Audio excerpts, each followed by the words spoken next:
જોઈ રહ્યા છો સિટી કવરેજ ન્યૂઝ। આજના મુખ્ય સમાચાર। આજે સુપ્રીમ કોર્ટે યુજીસીના નવા નિયમો પર રોક લગાવી છે અને કેન્દ્રને નોટિસ પણ જારી કરી છે। કેસની સુનાવણી કરતા સીજેઆઈ સૂર્યકાંતે ટિપ્પણી કરી કે આપણે જાતિવિહીન સમાજ તરફ આગળ વધવું જોઈએ। સુનાવણી દરમિયાન સુપ્રીમ કોર્ટે નવા યુજીસી નિયમો પર સ્ટે આપ્યો હતો। આગામી આદેશ સુધી 2012ના નિયમો અમલમાં રહેશે। સુનાવણી દરમિયાન સુપ્રીમ કોર્ટે જણાવ્યું હતું કે નવા યુજીસી નિયમો અસ્પષ્ટ છે, નવા યુજીસી નિયમોનો દુરુપયોગ થઈ શકે છે અને આ મામલે આગામી સુનાવણી 19 માર્ચે થશે।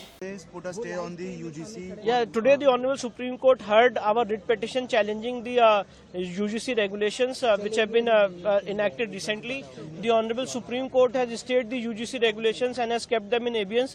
The Honorable Supreme Court, in exercise of powers under Article 142, has directed that UGC regulations 2012 will be in operation till further orders, and the matter has been posted for hearing on 19th of March. Thank you so much, sir.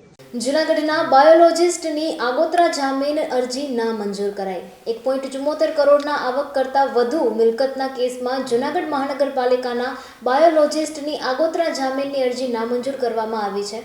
અરજદાર અથવા તો આરોપી હરસુખભાઈ ફુલાભાઈ રાદડિયા જ્યાં નોકરી કરે છે ત્યાં corruption કરવાનો કોઈ સ્કોપ નથી તેવી દલીલ ફગાવી જૂનાગઢના ડિસ્ટ્રિક્ટ એન્ડ સેશન કોર્ટના સેશન જજ ભૂપેન્દ્ર કુમારજી દવેએ જૂનાગઢ મહાનગરપાલિકાના બાયોલોજિસ્ટ હરસુખ ફુલાભાઈ રાદડિયાની જામીન અરજી નામંજૂર કરી છે।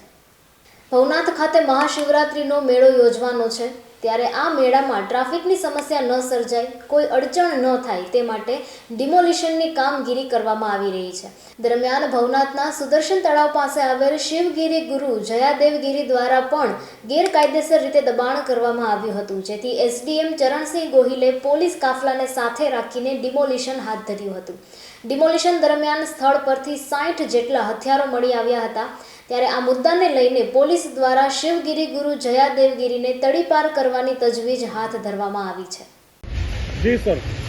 ભવનાથ વિસ્તારમાં મહાશિવરાત્રિ મહામેળો થવા જઈ રહ્યો છે ત્યારે માનનીય કલેક્ટર સાહેબના માર્ગદર્શન નીચે વહીવટીતંત્ર કામ કરી રહ્યું છે। ત્યારે ભવનાથ વિસ્તારમાં આવેલા દબાણો તોડી પાડવાની સૂચના હોય, આ વિસ્તારમાં જેટલા દબાણો હતા એ તોડી પાડવાની કામગીરી ચાલુ છે। આ દરમિયાન અહીં શિવગીરી ગુરુ જયદેવગીરી નામનો એક સાધુનો વેશ પહેરીને એક વ્યક્તિ દબાણ કરીને સુદર્શન તળાવની પાળે રહેતો હતો, તો એનું પણ સરકારી જગ્યામાં દબાણ હતું, એ દબાણ પણ તોડી પાડવામાં આવ્યું છે। આ જે સાધુ હતો એ અહીંયા આવતા ટુરિસ્ટોને હેરાન કરતો, મારતો, એમના હાથ ભાંગી નાખે, આ ઉપરાંત એમને પરેશાન કરતો અને એમનાથી સમગ્ર વિસ્તારમાં વ્યાપારી અને તમામ જે રહેવાસીઓ છે એમની ફરિયાદ હતી કે એમનો ખૂબ ત્રાસ છે, ખૂબ માથાભારે અને ભયજનક માણસ છે અને કોઈ પર હુમલો કરતા ક્યારેય ખચકાતો નથી। એટલે આજે આ વ્યક્તિ છે એનું દબાણ છે એ તોડી પાડવામાં આવ્યું છે અને એના ઉપર જે સર્ચ કર્યું તો એના ઘરમાંથી 50-60થી વધારે હથિયારો પણ મળી આવ્યા છે। આ તમામ હથિયારો કબજે લઈ અને પોલીસને સોંપવામાં આવેલા છે અને એના ઉપર ગુનો દાખલ કરવામાં આવેલો છે અને આગામી સમયમાં આ વ્યક્તિ વિરુદ્ધ તડીપારની કાર્યવાહી પણ કરવામાં આવશે। ભરૂચ જિલ્લાના અત્યંત ચકચારી મનરેગા કૌભાંડમાં ગુજરાત હાઈકોર્ટે કડક વલણ અપનાવ્યું છે। હાઈકોર્ટે તમામ આરોપીઓના જામીન રદ કરી 16 ફેબ્રુઆરી સુધીમાં આત્મસમર્પણ કરી દેવા માટે હુકમ કર્યો છે। આ કૌભાંડના કેસમાં કોંગ્રેસના દિગ્ગજ નેતા હીરાભાઈ અરજણભાઈ જોટવા, તેમના પુત્ર દિગ્વિજય જોટવા, સરકારી કર્મચારીઓ સહિત કુલ 10 આરોપીઓને નીચલી કોર્ટે જામીન આપ્યા હતા, જોકે આ જામીન સેશન્સ કોર્ટે રદ કર્યા હતા। જૂનાગઢના ચિત્રકાર રજનીકાંત અગ્રાવતે મુખ્યમંત્રી ભૂપેન્દ્ર પટેલનું ચિત્ર બનાવ્યું હતું। નરસિંહ મહેતા સરોવરના લોકાર્પણ વેળાએ સીએમ ભૂપેન્દ્ર પટેલ જૂનાગઢ આવ્યા હતા, ત્યારે જૂનાગઢના જાણીતા એવા રજનીકાંત અગ્રાવત દ્વારા આ ચિત્ર મુખ્યમંત્રી ભૂપેન્દ્ર પટેલને અર્પણ કરવામાં આવેલ હતું। જૂનાગઢ મહાનગરપાલિકાની હાઉસટેક શાખાએ 5 મિલકતોને સીલ કરી દીધી છે। કુલ 1.62 લાખનો બાકી હાઉસટેક્સ ભરવામાં ન આવતા આ કામગીરી કરવામાં આવી છે। આ 5 મિલકતોમાં ગુજરાત હાઉસિંગ બોર્ડના નાયબ કાર્યપાલક ઇજનેરના 2 બ્લોકનો પણ સમાવેશ થાય છે।